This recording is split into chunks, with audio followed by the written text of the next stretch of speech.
మీ destination ఏదైనా ప్రపంచంలో ఏ మూల ఉన్నా CN travel explore the world your way. నమస్తే, వెల్కమ్ టు సుమన్ టీవీ. ప్రస్తుతం మనతో పాటు ఉన్నారు business and financial analyst Nandi Rameswararao గారు. నమస్తే సార్. నమస్తే సార్, మనం చాలా వీడియోస్ చేసాం. ట్రంప్ రేపు ప్రమాణ స్వీకారం చేపట్టాక ఇమ్మీడియట్లీ సైన్ పెట్టేది ఇల్లీగల్ ఇమిగ్రెంట్స్. సో కొరడా విసురుతాడు అని చెప్పి చాలా వీడియోలో కూడా మీరు చెప్పారు. మరి ఒక్కసారి మనం ఈరోజు మళ్ళీ మన భారతీయులకి ఈ ఇమిగ్రెంట్ కష్టాలు అనేవి ఎలా ఉంటాయి, రేపు పొద్దున ఇదే కనుక జరిగితే వచ్చే సమస్యలు ఏంటి, వాటి గురించి ఒక్కసారి మాట్లాడుకుందాం. అది ఎంత మాట్లాడినా తరగని సబ్జెక్ట్ అది. ట్రంప్ రాకముందే అలజడి క్రియేట్ చేశాడు. ఏదో పాట ఉంది అలజడి అని. ఇప్పుడు అలజడి స్టార్ట్ అయిపోయింది. వచ్చిన తర్వాత అలజడి 2 times 3 times 4 times multi fold అయిపోతుంది. జనరల్గా స్టూడెంట్స్ ఆలోచించుకోవాల్సిన విషయం. ఎందుకంటే ఇమిగ్రేషన్ అనేది ప్రతి కంట్రీకి ఆ కంట్రీ వాళ్ళు బతకాలి, మంచిగా ఉండాలి, సంపాదించాలి అనుకుంటాం. అందులో ట్రంప్ నెంబర్ 1లో ఉంటాడు. మన దేశాలు రావాల్సిన డబ్బు, సంపాదించిన డబ్బు ఇతర దేశాల వాళ్ళు సంపాదిస్తున్నారు. మన వాళ్ళకి జాబ్స్ పడిపోతే వాళ్ళకి జాబ్స్ వస్తున్నాయి. సో జనరల్గా ఎవరైతే ఇప్పుడు అప్కమింగ్ స్టూడెంట్, అట్లీస్ట్ అయిపోయిన వాళ్ళు ఏం చేయాలి, అప్కమింగ్ స్టూడెంట్స్ ఎవరికైనా యుఎస్ వెళ్ళాలి. చాలా ఇప్పుడు అన్ని అదర్ కంట్రీలు ఉన్నాయి. యుఎస్తో పాటు నెదర్లాండ్స్, యూకే, జర్మనీ ఇవన్నీ కూడా వస్తుంది. దానికున్న ఇంత కష్టం ఉంటుంది. వరల్డ్లోనే టఫెస్ట్ ఇమిగ్రేషన్ కాన్సెప్ట్ అంటే మీకు యుఎస్. అంత టైట్ ఉంటుంది. ఎందుకంటే ఇప్పటికే కొన్ని వేల మంది, లక్షల మంది గ్రీన్ కార్డ్ లేకుండా, పిఆర్ లేకుండా బతుకుతున్నారు. కొంతమంది మెజారిటీ వేల మంది ఇల్లీగల్ వేలో కూడా వెళ్ళిపోయారు. పిఆర్ అంటే sir permanent residency. Okay. So అప్పుడు ఏమవుతుందంటే ఈ స్టూడెంట్స్ ఎవరైతే వెళ్ళాలనుకుంటారో వాళ్ళు ఏదో కన్సల్టెంట్ ద్వారా వెళ్ళాలి, ఇండైరెక్ట్ వేలో వెళ్ళాలి, ఇల్లీగల్ వే వెళ్ళాలని కూడా తప్పు ఆలోచన. ఎందుకంటే ఉండరు. నిజం నిప్పు లాంటిది. ఎప్పుడైనా పొగ వస్తుంది. నిప్పు లేకుంటే పొగ రాదు. ఒకసారి స్క్రూటినీ స్టార్ట్ అయిందంటే ఇప్పుడు ఎందుకు భయపడుతున్నారు? కొన్ని వందల వేల మంది ఇల్లీగల్ ఎంట్రీస్లో ఈ రెస్టారెంట్స్లో, పెట్రోల్ పంప్లో, హాస్పిటల్లో పనిచేసే వాళ్ళందరూ కూడా unskilled labour and illegal entry. అయితే ట్రంప్ది ఇండియా మీద ఏం కోపం లేదు. ఆయన ఏంటంటే మిగతా మెక్సికన్స్ మీద బాగా ఎక్కువ ఉంది, మన మీద ఎక్కువ మెక్సికన్స్. సో మెక్సికన్స్ ఎతికే ధోరణిలో మనం కూడా బయటపడతామని టెన్షన్ ఎక్కువైంది. మనల్ని డైరెక్ట్గా అటాక్ చేయట్లేదు ట్రంప్. ఇప్పుడు వేరే వాడి కోసం అయితే మనం దొరుకుతామేమో అని అది ప్రాబ్లం. అది పెద్ద కన్సర్న్ అయిపోయింది. ఇప్పుడు గుమ్మడికి వెళ్దాం ఎవరంటే భుజాలు తడుకుంటారు. మనల్ని డైరెక్ట్గా ఇండియన్స్ తక్కువ ఉన్నారు. బట్ ఆ తక్కువ మంది దొరికిపోతే ఏమవుతుంది? ఇప్పుడు చెక్ చేస్తారు ఆ ప్రాసెస్. నువ్వు ఎక్కడ, ఏ ఊరు, ఏ కంట్రీ, ఎప్పుడు వచ్చావు, ఏం చదువుకున్నావు, చెకింగ్ ఎలా చేస్తుంది అంటే చాలామంది తెలియదు. ఇప్పుడు ఒక ఆయన యూనివర్సిటీ అక్కడ ఉండాల్సిన యూనివర్సిటీలో ఉండాలి. యూనివర్సిటీలో జాబ్ చేసుకుంటే ఎవరు? వీళ్ళు ఏం చేస్తారు? యూనివర్సిటీలో జాబ్ రాదు. ఈ థర్డ్ డిగ్రేడెడ్ యూనివర్సిటీ 3000 యూనివర్సిటీలో 150, 200 యూనివర్సిటీలో కొద్ది బ్రాండ్ ఉండేవి.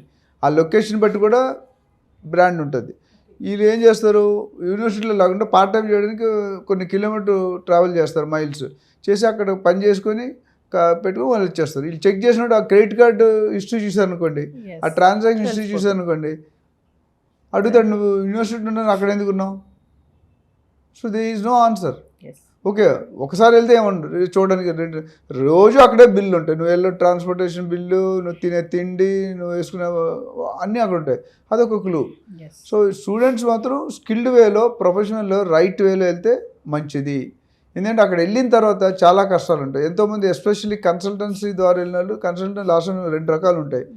ఒకటి ఈ స్టూడెంట్స్ని యూనివర్సిటీతో టైఅప్ పెట్టుకొని స్టూడెంట్స్ని యూనివర్సిటీ దగ్గర పంపించి స్టూడెంట్స్ దగ్గర డబ్బులు తీసుకోరు, యూనివర్సిటీ డబ్బులు ఇస్తుంది వాళ్ళకి. ఒక మెథడ్. రెండో కన్సల్టెంట్ ఏంటంటే వాళ్ళు స్టూడెంట్స్ దగ్గర డబ్బులు తీసుకుంటారు, యూనివర్సిటీ దగ్గర డబ్బులు తీసుకోరు. అప్పుడు ఏమవుతుంది? They will recommend for quality universities. ఇప్పుడు కేంబ్రిడ్జ్, స్టాన్ఫర్డ్, హార్వర్డ్, ప్లస్ అన్ని యూనివర్సిటీలకి అన్ని కోర్సులు ఫేమస్ కాదు. ఇప్పుడు హార్వర్డ్ చాలామంది అనుకుంటారు మంచిదే, అది అండర్ గ్రాడ్యుయేట్ బాగా ఫేమస్, ఎంఎస్కి అంత ఫేమస్ కాదు. అట్లా కొన్ని ఉన్నాయి. స్టాన్ఫర్డ్, కేంబ్రిడ్జ్, యూనివర్సిటీ పెనిన్సులా చాలా ఉన్నాయి. సో అక్కడ సెలెక్ట్ చేసుకున్నాడు. కన్సల్టెంట్ డబ్బులు ఇచ్చి వెళ్ళిపోవడం కాకుండా రైట్ వేలో ఆన్లైన్ ఎగ్జామ్లో రాసినట్టు ఎవరిని తీసుకోవట్లేదు, మ్యానిపులేషన్స్ అయిపోతున్నాయి. స్టూడెంట్స్ అమెరికాకి వెళ్ళాలనుకుంటే కష్టపడాలి. ఏ స్కిల్ మీద వెళ్తే ఆ స్కిల్ మీద మీరు ఎక్స్పర్టైజ్ అవ్వాలి. ఇంకో యూఎస్లో ప్రాబ్లం ఏంటంటే నువ్వు ఏ ఫీల్డ్ చదివో ఆ ఫీల్డ్లోనే జాబ్ చేయాలి. నువ్వు మెకానికల్ చదివి కంప్యూటర్లో చేస్తుంటే there is something wrong. So అది కూడా ఒక మిగతా కంట్రీలో పట్టించుకోరు. వాడు పని చేస్తున్నాడా లేదు. ఇప్పుడు మిడిల్ ఈస్ట్ ఉంది, దుబాయ్ ఉంది, నువ్వు ఏ క్యాస్ట్, ఏ స్కిల్ అవన్నీ పట్టించుకోడు. జాబ్ చేస్తున్నావా లేదా? ఇక్కడ అలా కాదు. నువ్వు జాబ్ చేసి ఇర్రిలెవెంట్లో జాబ్ చేస్తే మళ్ళీ పట్టుకుంటావు. ఎందుకు? నువ్వు కంప్యూటర్స్లో చదివి ఫార్మాలు ఎందుకు చేస్తున్నావు? కానీ ఈడేందుకు జాబ్ దొరక్క అక్కడ చేరిపోతాడు. సో అది కూడా కరెక్ట్. సో ఇమ్మిగ్రేషన్ ఇప్పుడు 80,000 మందికి లాటరీ సిస్టమ్ ఉంది. ఆ లాటరీ సిస్టంలో ఎంతమంది వస్తారు? 1:4 అని చెప్పాను నేను. 80,000లో ఏమవుద్ది? ఈ ఫస్ట్ టైం రాలేదు, ఓకే, సెకండ్ టైం రాలేదు, నెక్స్ట్ టైం వేసినప్పుడు స్కూటీనీ చేసినప్పుడు వీసా ఇమిగ్రేషన్ చేసినప్పుడు నీకు 2 సార్లు రాలేదు, నువ్వు ఎందుకు ఇక్కడ ఉన్నావు? ఏ జాబు లేకుండా 2 నెలల కంటే ఎక్కువ 60 days పర్మిటెడ్. ఆ 60 days దాటితే టికెట్లు స్టార్ట్ అవుతాయి. So you should be very clear. వెళ్ళే ముందు ఎందుకు వెళ్తున్నాను, దేనికి వెళ్తున్నాను, ప్లస్ రీసెర్చ్ చేసుకోవాలి. యూనివర్సిటీ బాగా రీసెర్చ్ చేసుకోవాలి. ఆ యూనివర్సిటీ పేరు కంట యూనివర్సిటీ లొకేషన్ వాల్యూ ఉంది అక్కడ. కాలిఫోర్నియా అనేది బ్రాండెడ్.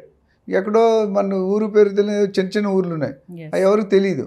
సో స్టూడెంట్ అనేది యూనివర్సిటీ గురించి రీసెర్చ్ చేయాలి, కన్సల్టెంట్ గురించి రీసెర్చ్ చేయాలి, కోర్స్ గురించి రీసెర్చ్ చేయాలి, జాబ్ ఆపర్చునిటీస్ గురించి రీసెర్చ్ చేయాలి. ఈ ఇంటర్న్షిప్ ఇప్పుడు ఎక్కువ యూనివర్సిటీలో రీసెర్చ్ ప్రొఫెసర్స్ ఉండరు.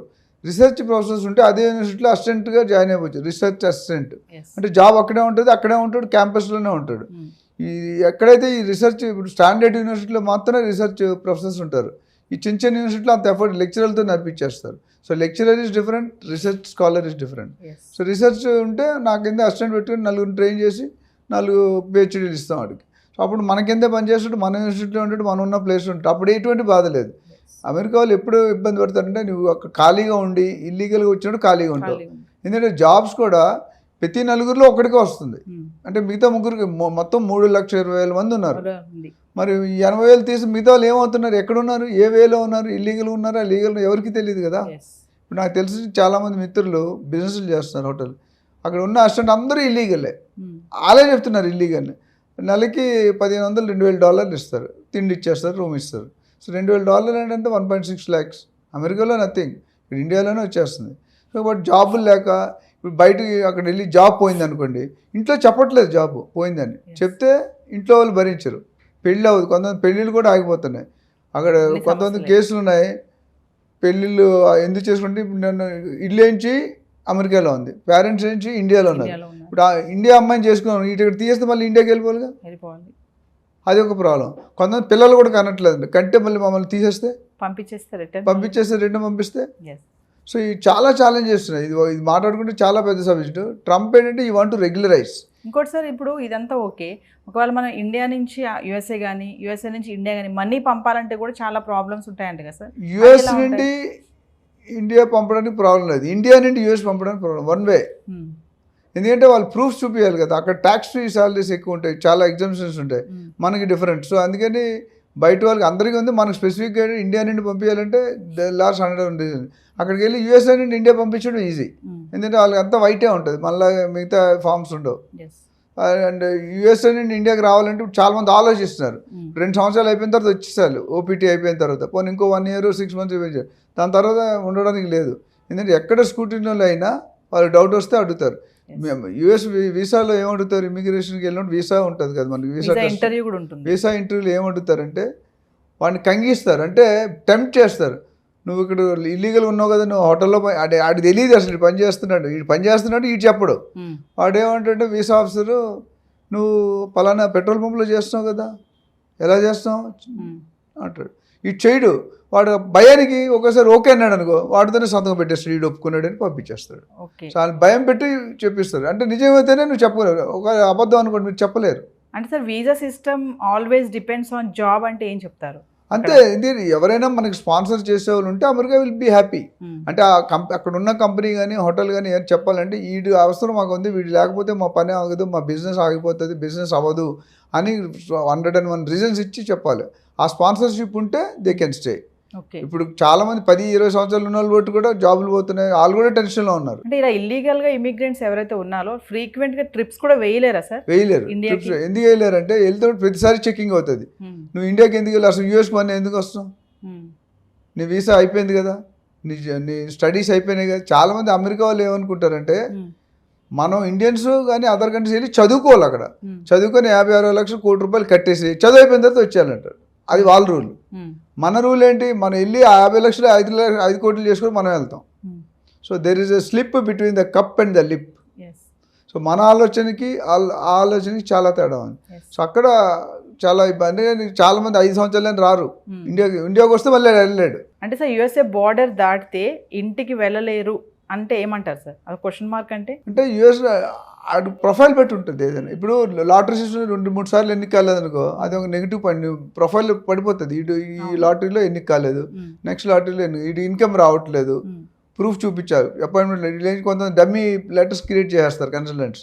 ఆ కంపెనీలతో అంటే శాలరీ ఇవ్వరు, శాలరీ ఇచ్చినట్టు తీసుకొని ఏదో రికవరీ చేసుకుంటారు.